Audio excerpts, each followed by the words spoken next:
Olá a todos, bem-vindos a mais um Systems Talk. Eu sou o Bruno Soares, diretor de comunicações do Encoso Brasil, e tenho ao meu lado aqui, dividindo a bancada pela primeira vez, Vitória Carreira. Oi, pessoal, tudo bem? Eu sou a Vitória, voluntária aqui do Encose na parte de comunicação. Estou muito animada para esse papo hoje sobre riscos, que também é a área que eu atuo. Pô, show de bola, Vitória. Também estou bastante animado. Bom, então vamos lá, iniciando a quarta temporada do nosso podcast. O nosso convidado de hoje possui 15 anos de experiência na área de riscos e atualmente é gerente de riscos do programa de construção das fragatas classe Tamandaré para a Marinha do Brasil. Atuou anteriormente como analista de riscos sênior na ICN Itaguaí Construções Navais e como analista de negócio experiente na Deloitte. Ele é formado em administração pela Universidade Federal Rural do Rio de Janeiro, possui MBA em gestão de projetos pela Escola Politécnica da Universidade Federal do Rio de Janeiro e atualmente cursa MBA em Data Science and Analytics pela Universidade de São Paulo. Ele é certificado PMI RMP, que é o certificado do PMI voltado para profissionais de gestão de risco, e possui ampla experiência na estruturação de processos de risco em projetos complexos. Seja bem-vindo ao Systems Talk, Rafael Nassur. Olá, Bruno. Olá, Vitória. Tudo bem? É um prazer estar aqui com vocês. Boa noite. Oportunidade de expor um pouquinho mais do gerenciamento de riscos aqui na Encose. Pô, show de bola, Rafael. A gente também está bastante animado para esse papo, né? A gente recebeu a indicação do Rafael através do Rafael Prado, que trabalha com o Rafael, não é isso, Rafael? Positivo, meu colega de Pô, trabalho. exatamente. A gente gravou com o Rafael na temporada anterior e aí ele falou, cara, conversa com o Rafael Nassur sobre riscos que, pô, acho que vai dar um gás legal. Então, estamos bastante animados. Agradeço, Rafael, por você ter topado participar aqui do podcast com a gente. Eu que agradeço, Bruno, pela oportunidade de expor o tema. Vamos lá, vamos ver o que eu consigo responder hoje. Tranquilo, tranquilo, Rafael. Bom, primeiro, para a gente começar aqui, né, vamos devagar. Queria perguntar para você como é que surgiu esse interesse seu pela área de riscos. Bem, Bruno, o interesse pela área de riscos, ela surgiu na Deloitte, né? A Deloitte é uma das 4 maiores empresas de auditoria, consultoria e serviços no mundo, né? A verdade é que eu gostaria de trabalhar na área de gerenciamento de projetos, né? Mas na época não tinha vaga, né, na área de gerenciamento de projetos. Eu vi uma oportunidade na área de governança, riscos e compliance, a GRC, onde eu passei a conhecer um pouquinho mais sobre o escopo que eu desconhecia até então, né? E aí eu percebi que essa área tinha processos bem estruturados, sabe? Ela se baseava em certas boas práticas, conforme frameworks utilizados, ela tinha regulações de setor, ela me permitia conhecer e entender os processos empresariais, identificar pontos de melhoria, propor soluções e por aí vai, né? Então, além de conhecer uma série de documentações técnicas, né? Eu tive de desenvolver o famoso, deixa eu ver isso a fundo, né? Que é apurar se o sistema implantado funciona realmente, sabe? E aí, como é que a gente fazia isso, né? A gente, na minha época, tinha um sistema chamado ACL, onde a gente desenvolvia o script para realizar teste substantivo, né? Que servia para apurar se as regras, os controles estabelecidos estavam funcionando adequadamente, né? Conforme planejado, né?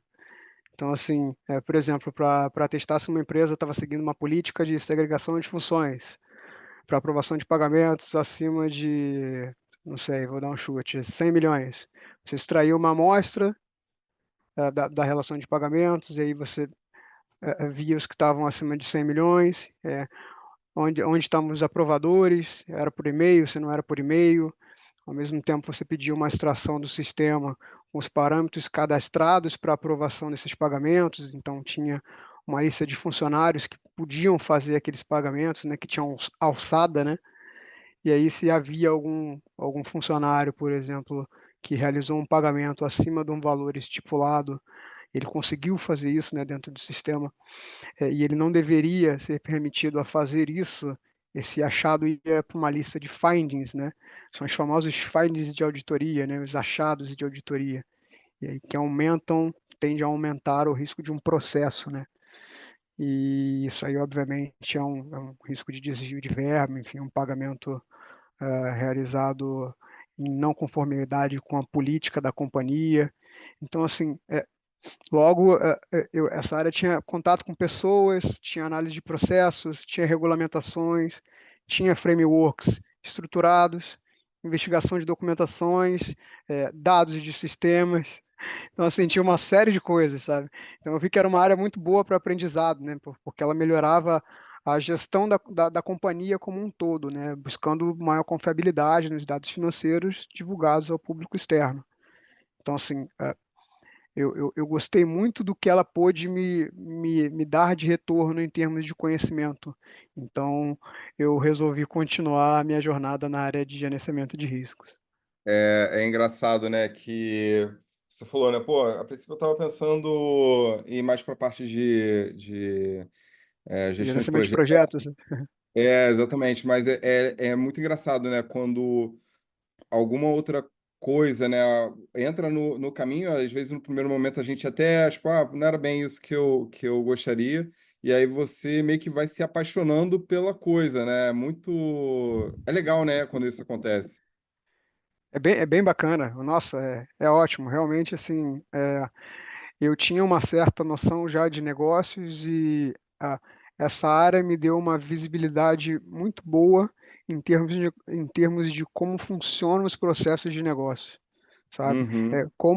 Como inicia, como termina, o que que tem no meio, quais são as pessoas, quais são os controles, quais são os sistemas, como esses processos, esses controles, esses sistemas, eles interagem com outras áreas da empresa, com outros processos, quais são os principais, aqueles que geram mais valor para a companhia, como é que estão estruturados, como é que essa companhia está se posicionando em relação a esse tema também, sabe? Que é um tema que ele vem de uma origem de falta de confiabilidade, né? De dados divulgados no mercado externo, né? Com a Enron, lá no início das consultorias, né? Então, assim, a confiabilidade dos dados financeiros que são reportados ao público externo. Cara, esse era um tema que me fascinava. E como se chega nesse final, né? Como tornar ele confiável? Como eu posso confiar numa empresa eh, pela forma que ela está tocando os seus negócios hoje? Com que garantias eu tenho? Então, o processo de risco passa muito por isso, sabe? Eh, testar o sistema de gestão para ver se ele é confiável o suficiente para garantir que a informação que está sendo divulgada para uma determinada companhia é fidedigna, é confiável, sabe? Isso foi para mim fascinante, sabe? E é impressionante, né, como isso reflete, assim, em toda a nossa carreira, né? E até, voltando um pouco do que você já falou, Rafael, como suas experiências profissionais, né, além da Deloitte, que você já comentou um pouquinho, elas moldaram a sua forma de pensar e lidar com os riscos ao longo da sua carreira. Porque a gente vê, assim, que cada empresa, né, faz uma parte bem relevante da nossa história, enfim, do nosso entendimento também.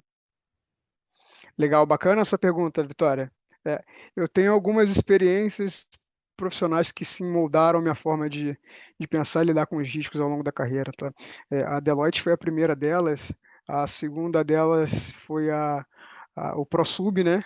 Que é o programa de construção de submarinos da Marinha do Brasil, tá? Assim, nem tudo é tão perfeito que não possa ser melhorado, né?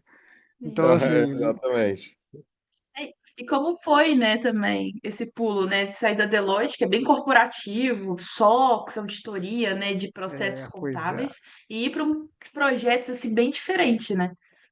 Isso, exatamente, exatamente. Essa transição para mim foi interessante, porque em 2013 é, eu realmente eu queria trabalhar um pouco mais perto da minha casa na época, sabe? E assim, não, acabou que no fim das contas não era tão perto assim, mas eu vi uma, eu vi uma oportunidade de sair do nível de projeto e ir para o nível de programa. Então, Uhum. assim, Eu vou dar a uma diferença. expandir um pouco o escopo, né, um pouco não, né, Isso. expandir bastante, né, o escopo da análise. Bastante. Isso, exato, bastante. Então, assim, você trabalhando na Deloitte, você sabe como é, você sabe que tem vários projetos que às vezes são longos, alguns são Nossa, curtos, sim. você faz muitos projetos para diversas empresas. Então, assim, eu já rodei o Brasil todo fazendo projetos de GRC em, em segmentos diferentes, com tempos diferentes, com escopos diferentes. Achava muito legal É. isso, tá? Mas eu queria algo que eu pudesse ver o resultado ao longo do tempo, sabe? Algo mais palpável, que eu pudesse ver na minha frente. Nada melhor do que um submarino, né? Que você consegue ver a montagem de pecinha por pecinha, né? É um relógio Exato. suíço de 1 milhão de peças. É, Então, exatamente. É, É curioso, né, outra você falar isso. complexidade. exato, Exatamente. exato. E aí, essa oportunidade de poder construir, fazer parte da construção de 4 submarinos convencionais, com mais uma propulsão nuclear, que eu nem cheguei a fazer realmente, porque eu saí antes disso do programa. Então, assim, foi uma grande oportunidade de ver algo novo, crescendo, tendo um pouquinho da minha colaboração. É aquele famoso filho, né? Você está criando o filho, você quer ver crescer para ele voar. Então, Exato. é bem nesse sentido, sabe? De ter algo palpável que você consegue ver o resultado já no curto prazo, sabe? E poder empregar isso de forma diferente, né? Uhum.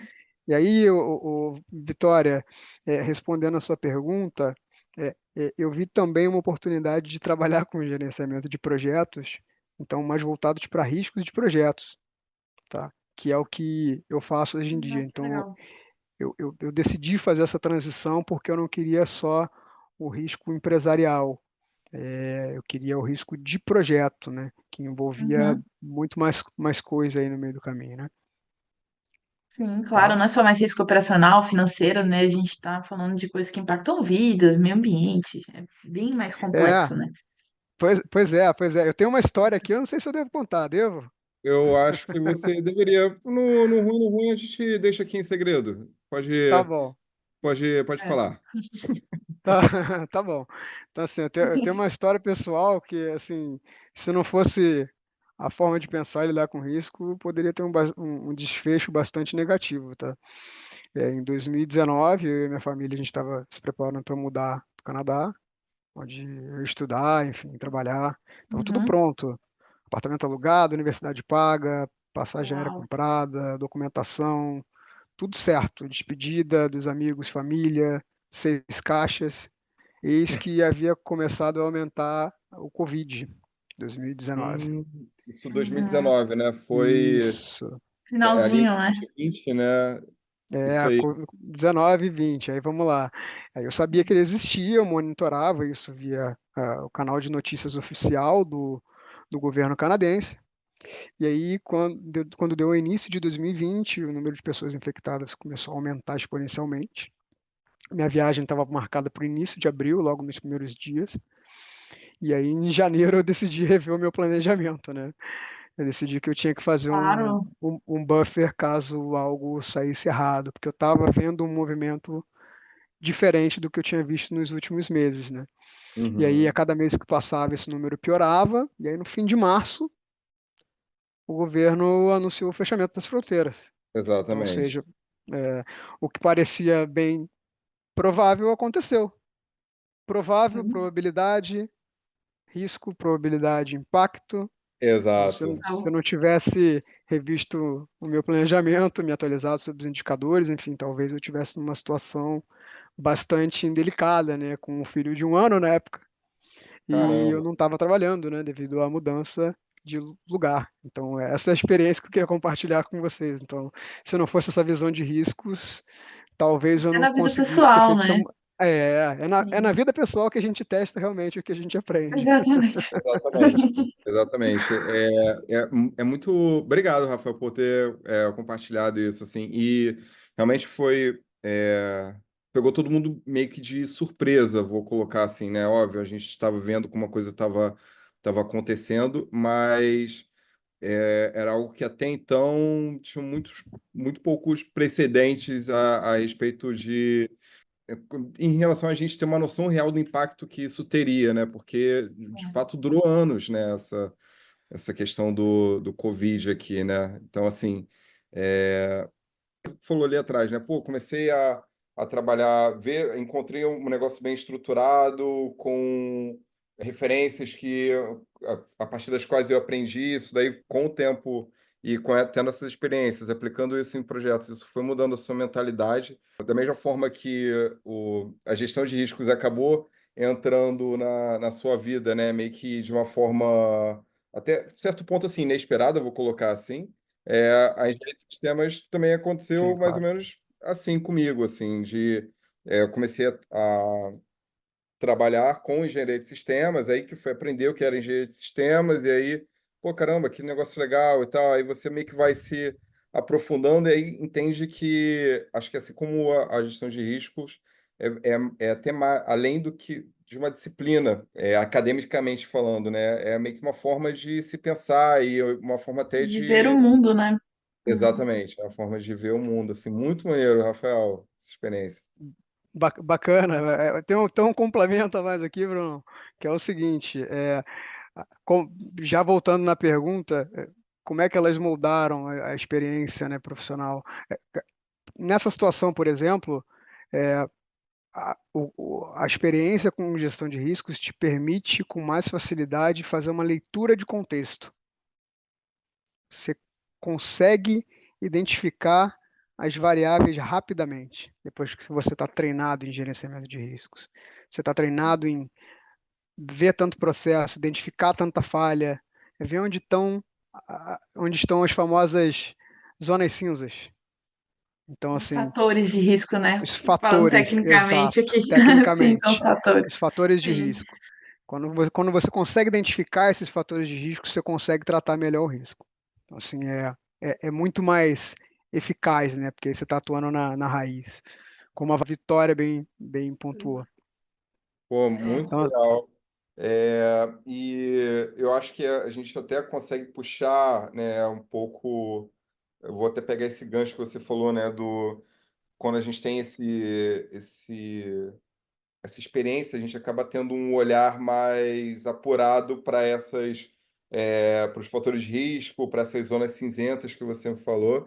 E eu imagino que isso tenha sido muito necessário e importante para ter assumido a gestão de riscos de um projeto de defesa com uma complexidade tão grande como é esse que você está no momento, né, no projeto de construção das fragatas classe Tamandaré para a Marinha do Brasil, né? Você já tinha passado ali, já teve uma boa experiência ali no ProSub, né, no programa dos submarinos que você me falou também, que até isso.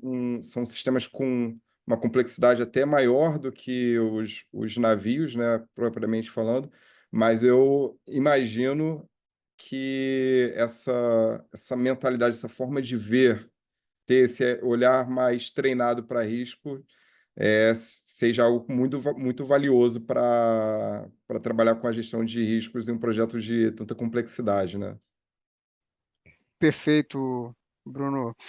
Primeiramente, para a gente saber o que a gestão de riscos pretende realmente, né, qual é o objetivo da gestão de riscos, né, a gente precisa ter um diagnóstico empresarial. Esse diagnóstico empresarial, ele passa aí, por exemplo, por uma SWOT, né, análise de forças, fraquezas, oportunidades e ameaças de uma companhia. Pode ser um balance scorecard, onde você tem ali os objetivos da companhia, os principais objetivos da companhia para você desdobrar e alcançá-los. Então, aí sim a gente vai saber o que a gestão de riscos quer proteger ao longo de um projeto, né? Então, ela começa nessa avaliação inicial e, obviamente, com informações de alto nível, né? Que envolvem o escopo geral do projeto, né? O escopo de alto nível, a Uhum. gente tem os primeiros requisitos, né? Então, com base nesses primeiros requisitos, a gente traça aí a avaliação inicial dos riscos, né? De forma qualitativa e vai acompanhando esses riscos ao longo do tempo, tá? Mas pode fazer mais perguntas sobre isso que eu explico mais aqui. Que vai Eu acho desdobrar. pois é, eu vou aproveitar esse gancho, né? Você puxou aí a questão dos requisitos, né? Quando a gente fala de requisitos, implicitamente a gente está falando de necessidades e expectativas de partes interessadas, né? E você falou ali, né, que a gente vai fazendo acompanhamento desses riscos, né, associados a esses requisitos. Mas uma coisa que eu estou pensando aqui, vou pedir para você me corrigir caso eu esteja equivocado, é que para um projeto muito complexo, né, com um ciclo de vida ali na base de décadas, vou colocar assim, a gente tem ali partes interessadas, diferentes partes interessadas, cada parte interessada atuando em um contexto do sistema, né? Em um estágio, cada um, por exemplo, em um estágio do ciclo de vida, vou colocar assim. Então a gente tem ali partes interessadas que estão olhando mais para concepção, outras para o desenvolvimento, para a produção, para a operação, para a manutenção e para o desfazimento desse meio, né? Desse sistema.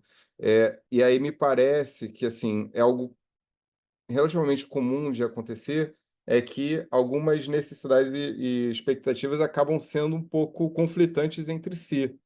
Eu não sei se você já observou alguma coisa nesse sentido na sua experiência assim e de como, na verdade, como lidar com o risco associado a esses conflitos assim.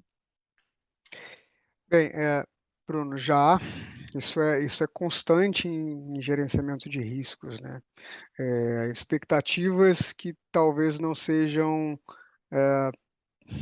supridas, né?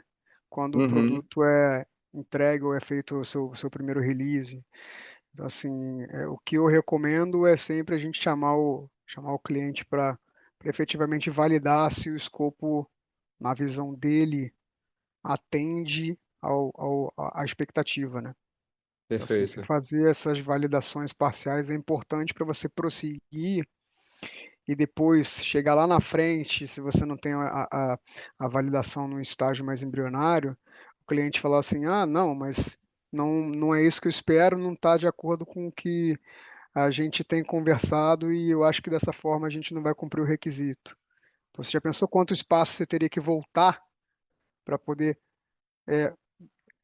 refazer todo esse ciclo até efetivamente suprir a expectativa do cliente? Então, quanto antes, nos pontos críticos, óbvio, né?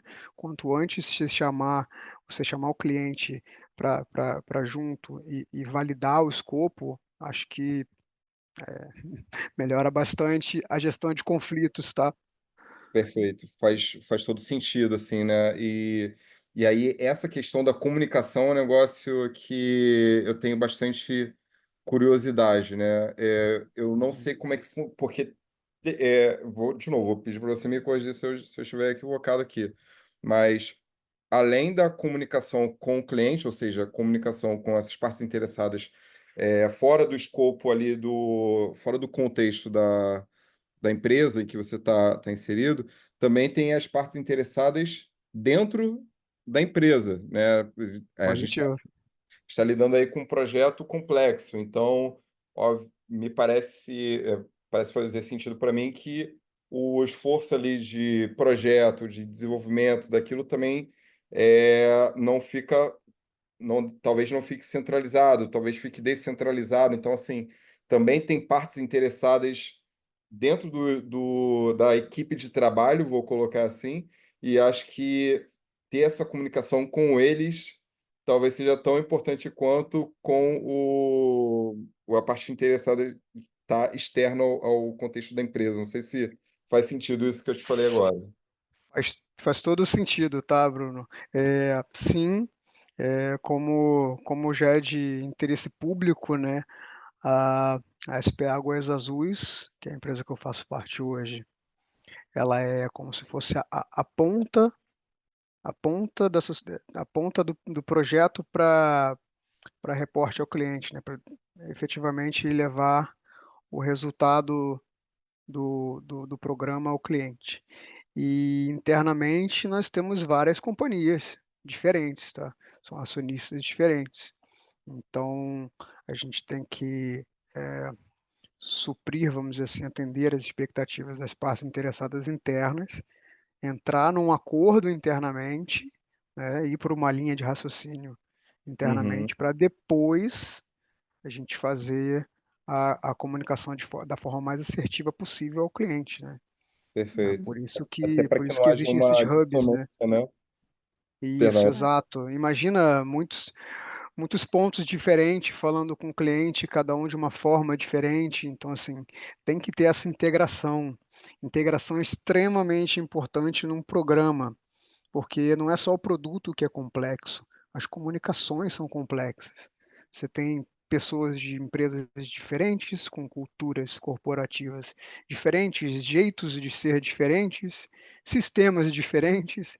Então, assim, Uhum, aliar todo esse tipo de mudança dentro de um sistema para comunicar de uma via única para o cliente, única e é. objetiva, é um trabalho diário que é bastante árduo. Exatamente.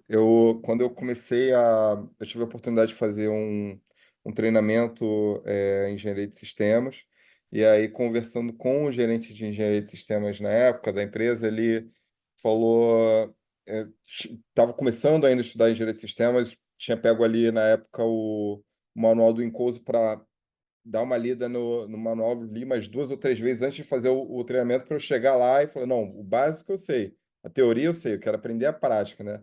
E aí eu lembro que ele falou assim, cara, engenharia de sistemas, ser engenheiro de sistemas tem um quê de terapeuta. Eu imagino que você passe pela mesma situação trabalhando com risco também, né? Positiva. Nós somos os psicólogos corporativos, sem querer tirar, Exato. obviamente, É claro, claro. Essa mas analogia, Nas né? Mas, devidas proporções. só uma analogia nas devidas proporções. Mas realmente é isso que acontece, sabe? Quando as pessoas têm uma oportunidade, elas tentam explorar. Quando elas têm um Tá. potencial problema, elas vêm para a área de riscos. Então, o risco fica muito com a parte negativa, vamos dizer assim, sabe? sim. A parte dura dos problemas. Assim, todo mundo vem reclamar sobre uma situação que está acontecendo, que é um potencial risco, às vezes não é um risco, Aham, e aí é só uma constatação, vamos dizer assim, mas de perfeito. algo que é corriqueiro, faz parte do escopo de trabalho, né? Então a gente tem que escutar, mas também dar aquele limite ali para a gente não perder muito tempo, né? No sentido de, ó, isso não é um risco, isso aqui faz parte da atividade de vocês, é, é inerente, sabe? Uma questão inerente. Então, assim, isso não agrega para esses objetivos corporativos, porque, assim, risco de projeto, a gente tem objetivos corporativos extremamente definidos, sabe? Sim. Tem níveis de tolerância definidos, níveis de apetite a risco definidos, níveis de gatilhos definidos. Então, assim, é o que a gente consegue efetivamente quantificar dentro do projeto. Não, e até aproveitando esse gancho, Rafael, porque assim, eu pelo menos eu sinto assim, um dos maiores desafios que a gente tem na parte de gestão de risco são as pessoas. Porque é Uhum. muito difícil ter esse aculturamento voltado para riscos, né? Então, como que é feito o aculturamento das equipes assim, em grandes projetos sobre a importância da gestão de riscos para diferentes áreas, porque estamos falando aqui de diversas áreas, com diversas visões de mundo, envolvidas na construção de um único objetivo. Porque, assim, eu imagino que não seja algo fácil, né? É um desafio, tá? Como eu citei anteriormente aqui, nós temos pessoas de lugares diferentes que às vezes nunca souberam ou tiveram contato aí com gerenciamento de riscos. Então, assim, como é que a gente tenta reduzir esse abismo, né? Realmente Aham. dando treinamento. A gente dá Ah, legal. treinamento internamente, a gente chama ah, alguma parte interessada de uma das partes do grupo, traz para cá e essa pessoa dá o treinamento, a gente faz Uhum. estudos de caso, então assim, é muito no dia a dia de ir explicando o resultado do trabalho, sabe? Sim. Trabalho de É bem formiguinha ali, né? um trabalho de Uhum. formiguinha, é conseguindo o apoio da alta gestão, que assim, o caminho bottom-up ele é sempre mais longo do que o top-down, tá? Para termos Claro, de sim, total. culturamento de riscos, Faz tá? muita diferença. Sim, Assim, então tem que ter uma certa visão aberta e honesta aí junto ao, à cúpula de direção, né, da empresa. Então tem que uhum. pedir apoio constante, apresentar os resultados constantemente, envolver as pessoas para que elas assumam a responsabilidade pelos riscos, porque elas são responsáveis Nossa, esse é pelos um riscos. desafio, né? É um desafio, É, mas a empresa é responsável pelos riscos. Os danos sim, podem ser sempre maiores do que a gente acha. Então, claro. trazer essa Não, o visão, risco não é da área de riscos, né? Isso é muito importante exato. ressaltar. Sim, Exato, exato. A gente, como o nome diz, né, a gente faz a gestão dos riscos em si, a sim. apresentação deles, da ferramenta, a gente dá Identificação, né? treinamento. Então, pois é, mas quem faz no dia a dia, quem vai saber efetivamente como tratar aquele risco da melhor forma, é o dono do risco. É o Claro. cara que, se eu falar aqui para você, eu tenho um problema na rebimboca da parafuseta. Quem é o cara que trata de rebimboca da parafuseta? Então, esse cara vai ter a solução. Exato. Então, Exatamente. a parte que realmente sabe como tratar o problema, o potencial problema, né? Ela é responsável pelo risco, é o famoso risk owner, né? Isso é Bacana. bem legal, assim, vou tô me colocando aqui nessa posição de quem tá aqui aprendendo com vocês dois. Essa frase que a Vitória falou agora eu achei excelente, que o risco não é da gestão de risco, né? Porque Sim. você acaba, às vezes, acho que, me parece, né, que você acaba, às vezes, se colocando como mensageiro, Do você assume como apocalipse. mensageiro. Mensageiro do caos, exatamente. Só traz Exatamente. notícia ruim. Exato. Sim. Aí o cara vai pensar, não, mas eu sempre fiz assim e sempre deu certo, não tem risco aqui. Aí não significa que porque você fez algumas vezes e deu certo que não haja um risco. Tem um risco aqui. Então, assim, vocês tocaram alguns pontos assim que me chamaram bastante atenção. Um, essa questão do aculturamento que a Vitória levantou, né, de como trazer essa cultura de risco, porque é algo isso por si só já seria um trabalho realmente muito grande. Eu acho que a gente experimenta isso também com engenharia de sistemas, porque é algo, principalmente no contexto brasileiro, é algo que está chegando agora, vou colocar assim, apesar do capítulo brasileiro já ter mais de 10 anos de estrada, mas é algo que está se intensificando mais agora, a gente está vendo a coisa sendo melhor recebida agora, mas ainda assim necessita de um trabalho ali de convencimento, né? O trabalho de formiguinha que a Vitória falou. E aí você falou, Rafael, um ponto que é fundamental, que é o apoio ali, o patrocínio da alta gestão, né? Se não tiver isso, fica muito complicado, né? Vencer essa batalha, né? Com certeza, Bruno. O tempo para você efetivamente ver o resultado do trabalho se torna muito maior quando você não tem o apoio da autogestão. Então, assim, realmente é de fundamental importância que a empresa entenda a área de gerenciamento de riscos, entenda o seu papel no dia a dia, o como ela pode agregar para a gestão nesse caso aqui, do programa como um todo, e realmente parar e pensar, tá, então é melhor não ter, então eu não quero ter nada e vou aceitar todas as perdas que eu possa vir a ter. Exatamente, né? Exatamente. É o peso. Aquela história, né? A ignorância é uma benção, né? Enquanto você não sabe que tem um problema, tá É. tranquilo, né? Pô, só fica doente quem vai ao médico, né? É, Exatamente. tipo isso. E aí, Isso vai eu não cair vou por no terra, médico. Bruno. Oi? Isso vai cair por terra cada vez mais. Eu É queria pegar um isso. gancho com a fala da Vitória aqui, né? Como é que a gente faz aí o envolvimento das pessoas, né? Além de treinamento, diversos workshops, estudo de caso. Tem uma coisa que vai ajudar bastante o gerenciamento de riscos, que são as IAs, né? Então, assim, a Nossa, claro. capacidade que os dados têm para trazer informação para a gente, para usar como ferramenta de convencimento, Nossa, Perfeito. é imensurável, cara. Você não É, precisa perder um tempo dialogando com o fulano ou Beltrano porque ele acha que não vai ter. Cara, decisão baseada em dados. Então, os dados estão aí para demonstrar o Sim. contrário, entendeu? Então, isso ajuda no processo de convencimento. pô, com certeza, né? Porque pô, sensacional, Rafael, porque realmente com a inteligência artificial, a nossa capacidade de processamento de dados cresce muito, né? E ela ajuda, inclusive, nossa, em vários aspectos aqui, não vou nem ter a pretensão de citá-los, né? Mas até essa questão da Vamos? própria comunicação, né? Porque você você acaba tendo que ajustar o seu diálogo para aquela parte interessada com quem você está lidando. Então, eu acho que ela deve ajudar até um pouco nesse sentido também. Não sei se faz sentido isso que eu falei. Faz total sentido.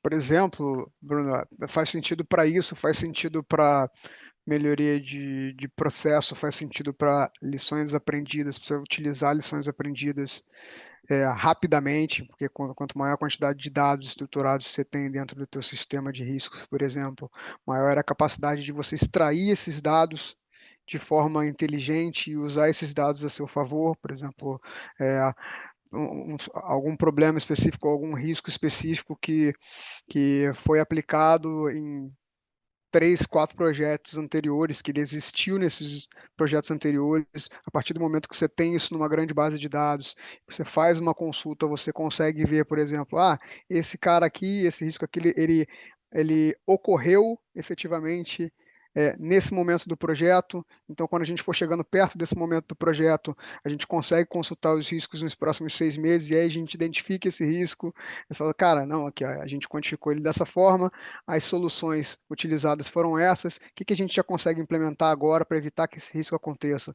Então, assim, ele é uma grande fonte de lições aprendidas, ele é um grande garantidor, assim, um item, uma variável mais confiável para a gente tomar a decisão. Assim, eu vejo bastante benefício no uso dos dados, sabe? Pô, faz todo sentido para mim também. Você ia falar alguma coisa, Vitória? Manda ver. Isso é muito interessante porque muitas pessoas não conseguem entender que risco tem metodologia, que tem toda uma métrica, e elas só conseguem enxergar quando o risco materializa. Então, a gente tendo dados para dar esse insumo, ajuda a gente a mostrar antes do desastre acontecer, né? Então, assim, é muito interessante você trazer essa visão, porque está começando agora, né? Porque antes a gente tinha uma visão de risco mais engessada, mais voltada lá no teste substantivo. Isso. Para quem não tem conhecimento em teste substantivo, é quando a gente testa, por exemplo, toda a amostra, toda a população, eu não testo uma amostra, né? Eu vou testar todas as ocorrências. Então, achei bem interessante, Rafael, você trazer essa perspectiva também, dessa nova visão, né, de riscos antes da materialização, antes do desastre acontecer realmente. Exato. Você consegue, por exemplo, determinar as métricas, né?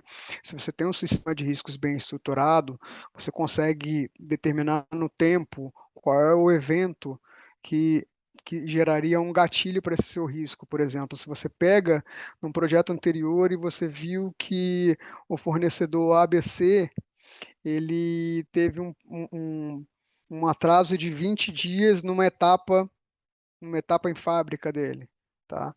E aí você tem o mesmo tempo nesse teu projeto atual. E aí você tem as variáveis que levaram ele a atrasar nesse outro projeto.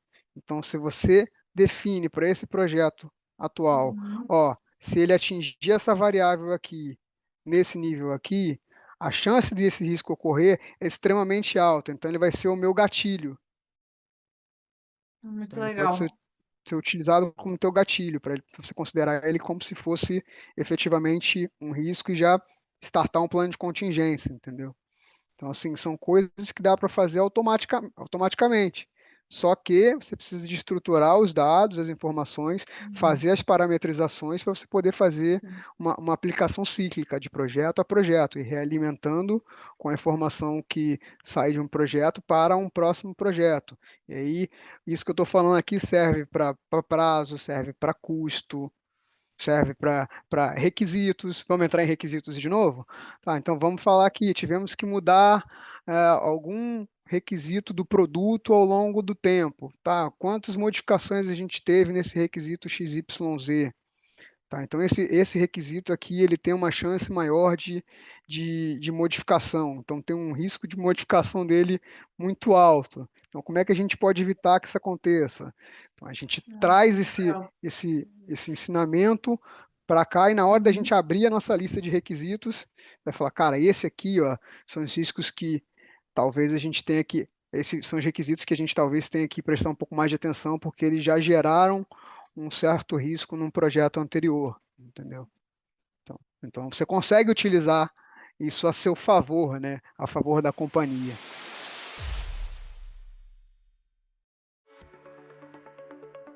No manual do Impose, ele trata ali o processo de definição de necessidades e requisitos das partes interessadas e o processo de definição de requisitos do sistema como requisitos técnicos, né? Assim como uma série de outros processos que vão desde da análise de missão, entender o porquê, na verdade, qual é a necessidade por trás de fato, até o descarte do sistema, ou seja, pegando ali todo o ciclo de vida. E aí, o processo de gestão de risco, ele é um processo de gerenciamento técnico, ele tá uma camada acima, e esses exemplos que Rafael trouxe deixam isso muito claro para mim, né? Essa questão de como Uhum. esse processo de gestão de risco conversa com outros processos, né? Que a gente está mais acostumado a olhar quando a gente pensa em engenharia de sistemas, assim, né? Perfeito, Bruno. É exatamente isso, é exatamente isso. O processo técnico ele tem que ser muito bem delineado. Por exemplo, você tem um requisito de um produto, né? O requisito de um produto, e aí, por exemplo, um desses requisitos vou trazer aqui a naval, né? Dar um tiro a tantos metros de distância. Então, o que que a gente precisa para dar um tiro a tantos metros de distância? Tem toda uma série de sistemas e subsistemas que tem que estar prontos e alinhados com os requisitos cumpridos previamente para a gente poder dar o tiro, né? Perfeito. Então, assim, como é que a gente faz para chegar até ali? É o que eu te falei um pouco antes, né? A gente pega esses requisitos de alto nível, aí você quebra esses requisitos em níveis menores, e aí você vai fechando sistema por sistema e os pontos de convergência, né? Aí, sistema com sistema, pontos de convergência, ou seja, pontos de convergência é o momento do tempo em que eles têm que estar com a funcionalidade mínima aderente, sabe? Tem que estar no mesmo nível, vamos dizer assim, né? Como se fosse uma rede neural, sabe? É Uhum. uma bolinha embaixo, outra bolinha embaixo, essas duas bolinhas em cima elas se cruzam. Então, assim, isso para todos os sistemas e subsistemas, até chegar no requisito master de fazer o tiro, de dar o Exatamente. tiro. Que é o que geralmente o cliente, né? Imagino que do ponto de vista dele, é o que ele precisa. Ah, o É o que que ele vai ser precisa. feito aí, eu não quero saber, né? Não quero saber se o pato é macho ou se o pato é fêmea, né? Eu quero o ovo, né? O cara não quer saber Eu como quero você. ovo. Exatamente. Exatamente. Eu quero saber se é macho ou fêmea, eu quero ovo. E é legal, Rafael, que você trouxe, assim, pô, é como se fosse realmente uma rede neural e tal, e esses exemplos mostram o grau de complexidade da coisa, né? É, E olha que aqui a gente só está falando de requisitos, né? Aí esses requisitos eles vão dar origem a uma arquitetura, que vai dar origem a um projeto, que esse projeto vai ser implementado, os elementos desse sistema, que agora já são coisas físicas, vão ser integradas, e Isso. depois vou ter que passar pela verificação disso. Então, assim, isso aqui a gente está falando da parte técnica, né? Ainda tem as questões que você falou sobre comunicação com as partes interessadas. Então, assim, são diversos aspectos que são necessários. Óbvio, você não precisa ser um especialista em tudo, mas precisa ter uma visão do todo, né? Não adianta Isso. ser nesse contexto, não adianta ser o especialista na repimboca da parafuseta que você falou. Eu preciso ser o cara, eu não preciso saber Uhum. exatamente o que esse cara faz, os detalhes disso, mas eu preciso saber que tem um especialista que vai lidar com isso, eu preciso ter uma visão do todo aqui. E um dos fundamentos da engenharia de sistemas é o pensamento sistêmico, né? E que é essa coisa de realmente ver o todo e não ver as partes, né? E essa forma de pensar me parece muito necessária quando a gente fala de gerenciar riscos esse nível de complexidade que a gente está falando. Então, queria te perguntar aqui como você vê essa habilidade de pensar de forma sistêmica no contexto da gestão de risco, apesar de você já ter pincelado um pouco para a gente.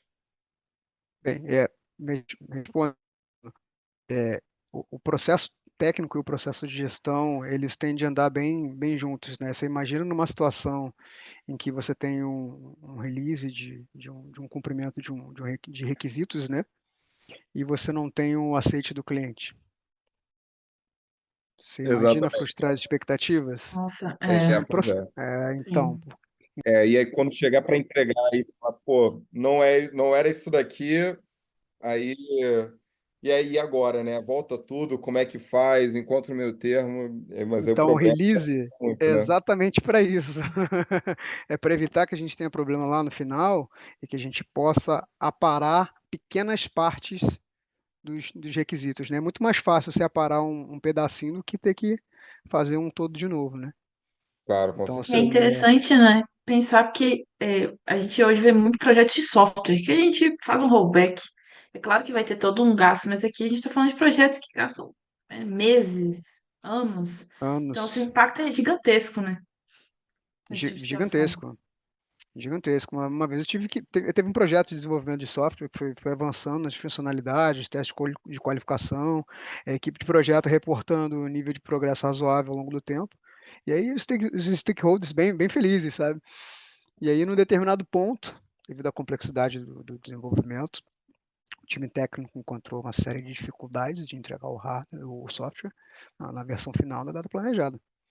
E aí o time de projeto que deveria comunicar aí para as partes interessadas, né, que o projeto ia atrasar alguns Sim. meses. Então, se o time Uhum, técnico tivesse tido suporte ali num sistema de gestão de riscos eficiente, né, no mínimo os perfeito. riscos teriam sido capturados, os pontos de Claro. controle determinados, teria dado transparência ao processo e aos principais stakeholders, né, e aí ia É. minimizar as surpresas, né. A gente ia permitir trabalhar alternativas para a solução de riscos antes de virar um problema, mas infelizmente não foi o que aconteceu, mas mesmo quando acontece, a gente tem que tirar aí como uma lição aprendida, né, para que não volte a acontecer. Claro.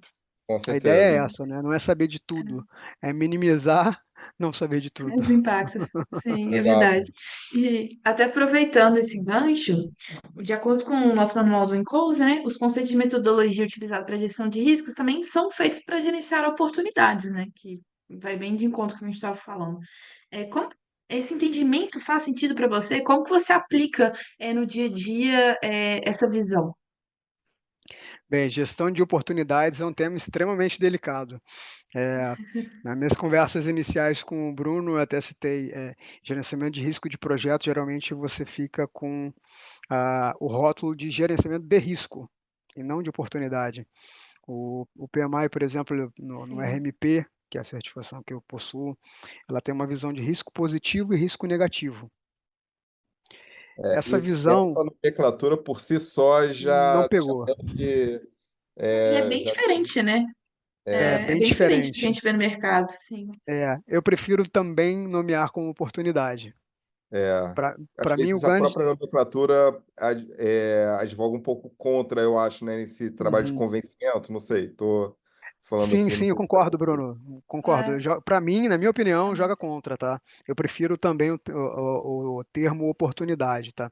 O grande desafio de oportunidade, a metodologia pode ser usada de forma bem similar, tá, para oportunidade. Mas o grande desafio é que explorar uma oportunidade, né, fazer com que ela aconteça, é, muitas pessoas têm medo de falhar, tá? E quantificar essas oportunidades também acho que é o segundo maior desafio. Tá? Qual é efetivamente o valor dessa oportunidade, né? Como Uhum. quantificar isso no tempo? Então, É, assim, isso é realmente um desafio grande, né? Certeza. Porque é algo subjetivo, né? O valor dessa oportunidade. No entanto, me parece fazer sentido que você precise quantificá-la para que você possa ser, para que você seja capaz de analisá-la, e depois você precisa, ou seja, precisa sair de um nível subjetivo, trazer para algum nível de objetividade e depois voltar para um nível de subjetividade para comunicar isso para as Convencer, partes né? interessadas, né? É. É. Isso, exatamente. Por exemplo, para uma oportunidades, assim, gestão de oportunidades numa empresa de construção naval, eu vejo de forma isolada para dentro de um sistema de gestão de riscos, é muito difícil de ser implementada, tá? Agora, comercialmente, vamos pensar numa empresa de alimentos. A gestão de oportunidades de uma empresa de alimentos deve ser melhor explorada, porque realmente você pode contar com um fator externo, uma mudança de mercado, um novo entrante, um novo parceiro, uma, uma fusão barra aquisição. Agora, uma empresa de contrato fechado, assim, pacote fechado, igual a nossa, lá de Uhum, construção naval, é muito difícil disso acontecer, entendeu? De perfeito. ter efetivamente a gestão de oportunidades. Mas eu conheço pessoas que fazem gestão de oportunidades, que conseguem efetivamente quantificar esses benefícios. Mas, como eu disse, são empresas de mercado, vamos dizer assim, Sim. tá? A Bem de consumo. metodologia é a mesma, só que a ideia é dentro do contexto de um projeto naval, eu acho que as partes interessadas estão mais, por mais que a oportunidade tenha valor para elas, elas estão mais preocupadas com o risco do que com a oportunidade. Me parece ser mais ou menos esse caminho, assim. Eu acho que corrobora nesse sentido o fato de que, por exemplo, é um projeto, são projetos, tanto no ProSub, onde você trabalhou, quanto no seu projeto atual, são projetos de elevada complexidade em que você só vai ter o resultado final lá na frente. É diferente, por exemplo, do exemplo que a Vitória trouxe de software, em que você faz o teste, você ali, né, implementa teste, dá para tem diversas metodologia nesse sentido, mas em que você conseguiria ver de uma forma mais rápida, mais imediata, onde a coisa está dando errado. No caso de uma coisa tão complexa e que vai levar um tempo para ser construído, você tem que minimizar os riscos a todo custo. Assim, me parece que seja essa a mentalidade. Não sei se faz sentido. Na minha visão faz sentido, sim. Como eu disse, são segmentos diferentes, então a preocupação é de que no longo prazo a gente possa manter a rentabilidade prevista para o programa, né? Então, assim, o programa ele foi vendido a um custo X, ele tem uma rentabilidade em cima disso, então a gente cuida bastante das operações para que no fim ele possa garantir aquele nível de benefício percebido, capturado no início do programa, né? Porque ninguém escolhe assim, vou vender um pacote de barcos, tá? Então quanto é que eu ganho com isso? Ah, eu vou ganhar 3 estrelas e vou gastar mais uma estrela. Tá bom. Então eu tenho que manter essas 3 estrelas até o fim do programa. Porque quando eu chegar lá, eu quero ter essas 3 estrelas. Então ali a gente minimiza a perda. Como não tem muita fonte de receita, porque é um preço fechado, então Uhum. a forma da gente aumentar a receita é reduzindo as despesas, né? Faz total sentido. E aí vem a gestão de risco, né? A gente minimiza as perdas. Que já é bem diferente da visão de mercado, né? De empresas, É, que já é o oposto. Eu sempre quero aumentar a receita, e às vezes risco tá ali até meio que atrapalhando, né? É bem diferente a pois é. visão mesmo. Pois é. É que a visão de risco de projeto e risco empresarial é bastante diferente. Eu É tive a muito oportunidade de diferente. ver os dois lados, por isso que eu consigo fazer essa comparação, sabe? Muito legal mesmo. Rafael, ainda vou continuar nessa questão desses sistemas complexos que você está trabalhando, né? Quando a gente fala de sistemas complexos, é muito comum que muitos riscos surjam justamente das interfaces e na integração entre os subsistemas, né? Então, eu queria te perguntar primeiro se isso faz sentido, né? Dizer que boa parte dos riscos deve surgir dessas interfaces, dessas ligações. e como essa questão da integração aparece no seu trabalho, como você lida com ela, que ferramentas você usa, enfim, queria que você faça um pouquinho mais para a gente nesse sentido, por favor. Claro, vamos lá. Respondendo sua pergunta, primeiramente, faz sentido, sim. É, na minha experiência, o que eu vi até hoje que deu algum tipo de problema foram nas interfaces, tá? Ou nas integrações. Num navio de guerra, isso não é diferente, tá? Então, sim, faz sentido. Na parte de integração sistêmica de um navio, por exemplo, informação pública de mercado, a gente tem um sistema de gestão de plataforma e gestão de combate, né? Isso é informação pública do navio, tá? Vamos, vamos dizer que haja um foco em incêndio nos compartimentos a bordo, né? E aí, fatalmente, existe assim, um sistema de detecção de incêndio que aciona sprinklers de água. Então, no IPMS, por exemplo, vamos dizer que vai aparecer um mostrador, né, que indique a presença de fumaça e o outro mostrando um acionamento automático dos sprinklers. Tá, vamos pensar mais aqui. E aí imagina se ambos não tivessem sido parametrizados em conjunto. O que poderia ter? Poderia ter fogo não detectado pelo sistema de sprinkler. Então poderia ter um risco de incêndio a bordo, né? Igual muitos submarinos russos tiveram, tá? Tem muito paper de submarino russo que afundou porque teve incêndio a bordo, tá? Então, assim, a ideia quando a gente tem esses requisitos de alto nível é que a gente possa derivar esses requisitos, sabe? Então, assim, com a derivação desses requisitos, a gente consegue trabalhar nesses pacotes menores e a gente faz aquilo que eu te falei lá no início, né? A gente trabalha com esses pacotinhos é, por sistema, né? Até testar o sistema como um todo e os pontos de interface desse sistema. O que são os pontos de interface? O ponto de interface é um ponto de convergência com outros sistemas, para que eles evoluam em conjunto.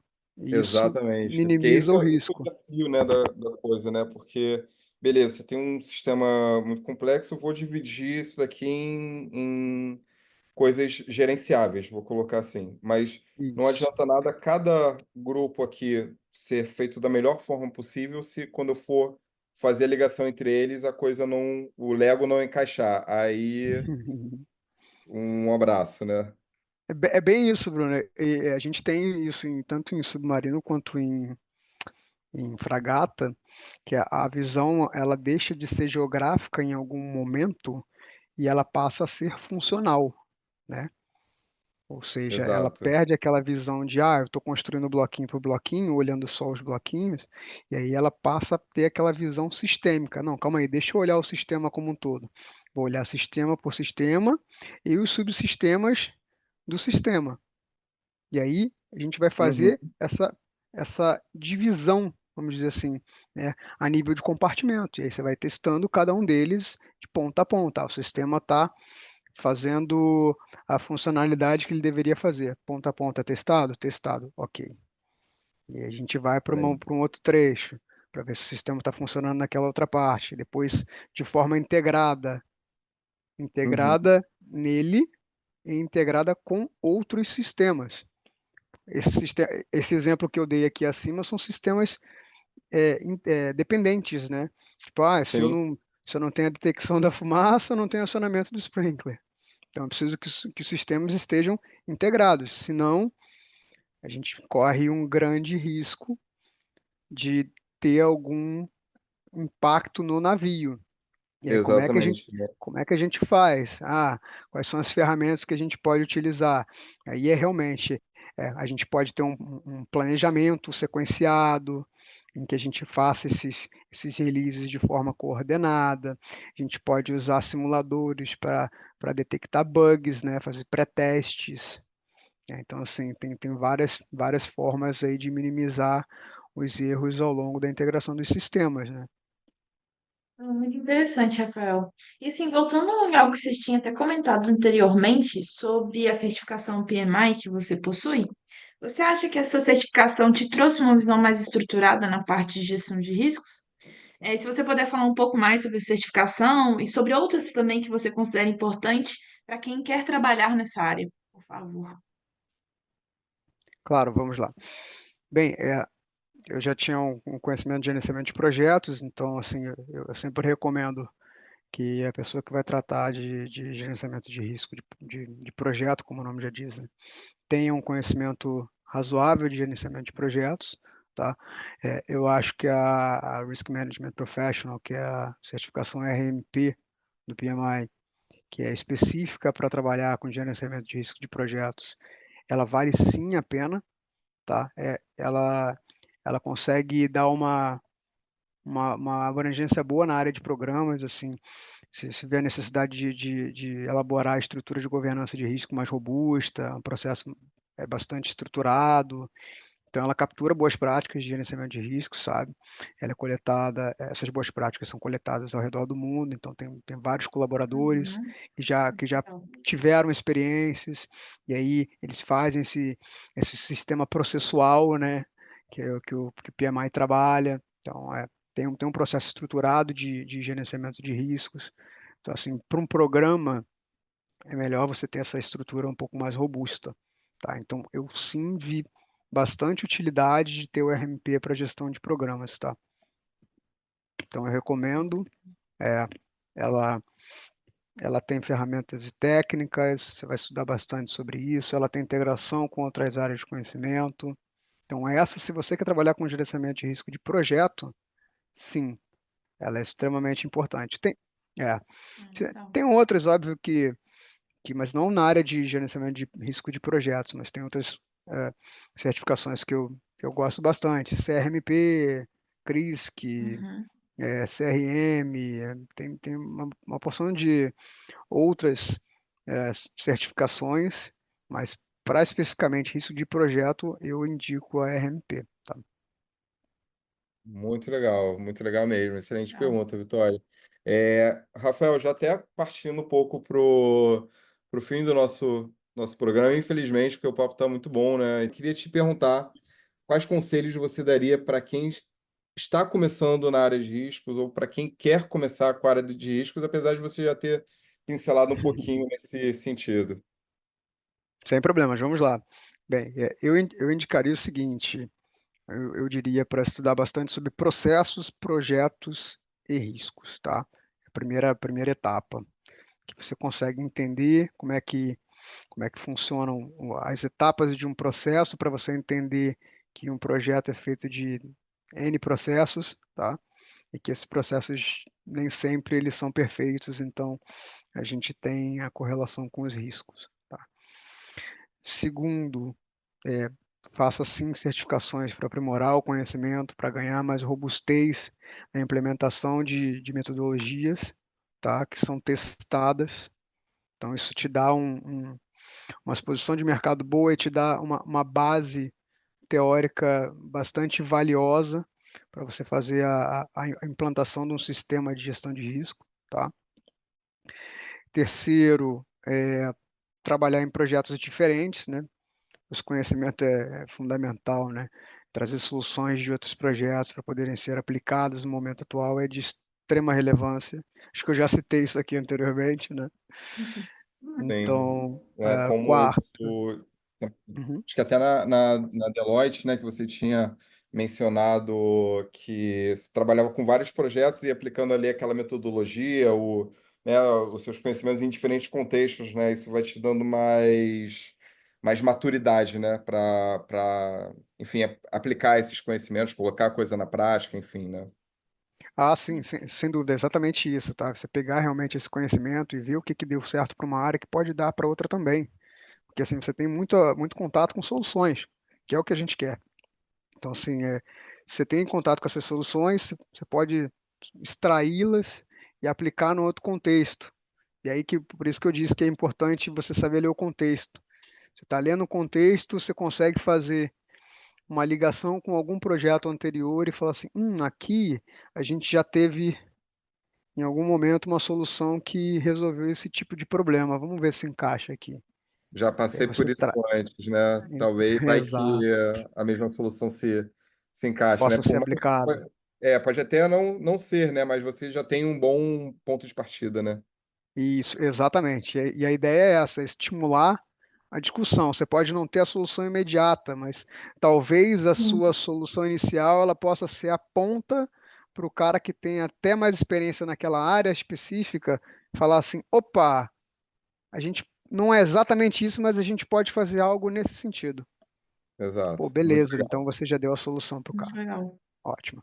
Aí a gente tem trabalhar técnicas de comunicação corporativa, eu julgo extremamente importante em gerenciamento de riscos, você lidar com todos os tipos de níveis hierárquicos, né?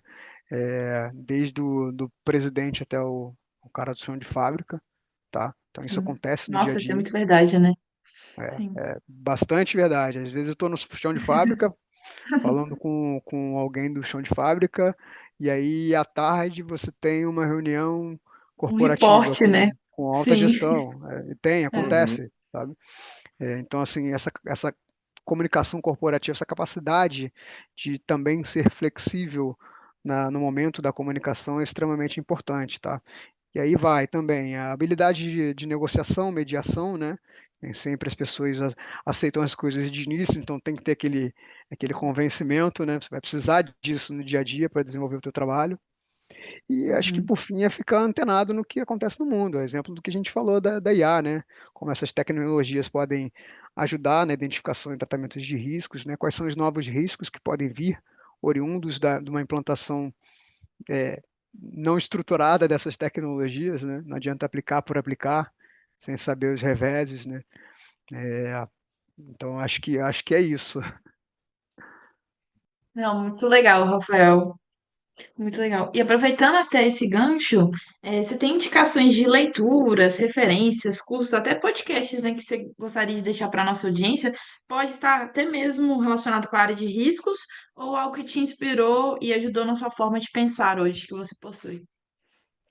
Então eu particularmente assim tem três fontes que eu gosto bastante, apesar de terem outras, mas assim eu gosto muito do PMBOK, tá? Que é do PMI, eu acho que ele dá uma grande visão de gerenciamento de projeto, tá?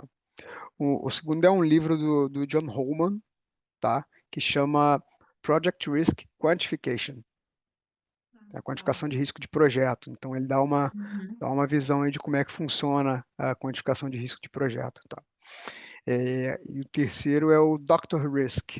Dr. Risk é uma pessoa que fala sobre gerenciamento de riscos, é um senhor já, tem no YouTube. E aí é Legal. bastante bacana como ele faz a introdução do gerenciamento de riscos. É um cara extremamente experiente, sabe? São as três referências que eu gosto bastante, tá? Mas aí tem outros livros que ficam para uma outra próxima rodada. Excelente, Combinado. Rafael. Excelente. A gente vai colocar esses livros que você mencionou, essas referências, né? Todas as referências que a gente falou aqui no programa a gente vai colocar um link na descrição no Spotify, no YouTube, para quem quiser se aprofundar um pouco mais no assunto. Rafael, queria te agradecer pela disponibilidade, por ter separado esse tempinho para bater esse papo com a gente. Fiquei muito, muito, muito feliz mesmo com o episódio, meu amigo.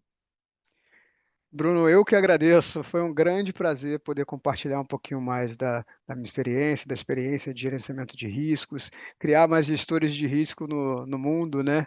E compartilhar É também a isso. experiência com a Vitória. Vitória, obrigado aí pela tua colaboração. Acho que agregou bastante Eu aí. agradeço, São, Rafael. são duas visões aí diferentes, né? Momentos diferentes, mas eu acho que também posso agregar bastante aí para os teus próximos passos. Demais. Obrigado, Rafael, novamente. Obrigado também pela oportunidade, Bruno. Foi muito legal poder participar aqui com vocês, pessoal. Pô, show de bola. Eu que agradeço, Vitória. Obrigado por ter topado também. Pô, foi ótimo o papo. E você também já está convidado aqui para os próximos episódios para bater esse papo com a gente aqui.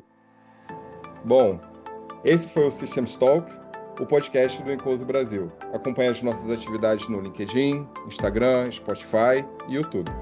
Participam da equipe de comunicações do capítulo Marcos Vinícius Alves, Vitória Carreira, Fontinelli Jorge e Pedro Vieira. Meu nome é Bruno Soares e fico por aqui. Até o próximo papo.